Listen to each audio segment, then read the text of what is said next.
Hello गायसो, आज सकाळी सकाळी ना टीव्हीला सॉन्ग लावले होते. मस्त सॉन्ग ऐकत आज काम चाललं होतं. थोडी कामामध्ये बिझी काय झाले तर अरुणे ना तिच्या पप्पाचा मेकअपच करायला चालू केला. ते झोपेत असताना टिकलीच्या पॅकेटमधून ना टिकली काढून लावायचं चाललं होतं. नशीब मी गेले नाही तर आज पूर्ण मेकअपच केला असता. अशी कारनामे हिला सुचतातच कुठून काय माहिती.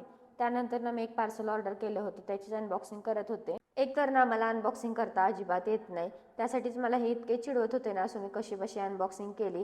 मी ना विंडोसाठी हे ग्लास स्टिकर ऑर्डर केले होते. पॅकिंग ना खूप मस्त होऊन आलेली. असे काय काम असलं ना हो ते परफेक्ट करतात. मग त्यांनाच ते ग्लास स्टिकर लावायला सांगितलं. पहिले त्यांनी मेजरमेंट घेतलं, नंतर ग्लास स्प्रे करून क्लीन केले. त्यानंतर ते स्टिकर लावले. विंडोवरती ना खूप सिमेंटचे डाग दिसत होते, त्यामुळे ते स्टिकर लावले. पण मी ऑर्डर केलेले स्टिकर कमीच पडला, फक्त एकाच साईडला परफेक्ट बसला. आता मला ना परत हे ऑर्डर करावे लागणार. सो जेवढं लावलं होतं ना तेवढं खूप छान वाटत होतं. त्यानंतर ना दुपारच्या टायमाला ना हे बाहेर गेले होते, त्यांची बाईक वॉश करायला. येताना ना खाऊ आणलेला. ह्यांची ना सवय, आणलं म्हणजे ना एवढं आणायचं की खाऊन ते शिल्लक राहिलं पाहिजे, नाही म्हणजे ना काहीच नाही आणायचे. सो येताना त्यांनी gravy Manchurian, dry Manchurian, French fries, burger आणलेलं. मस्त ते खाल्लं. एवढं सगळं होतं म्हणून मी फक्त ना खिचडीच बनवली होती. आरूच्या पप्पाने खिचडी आवडीनं खाल्ली.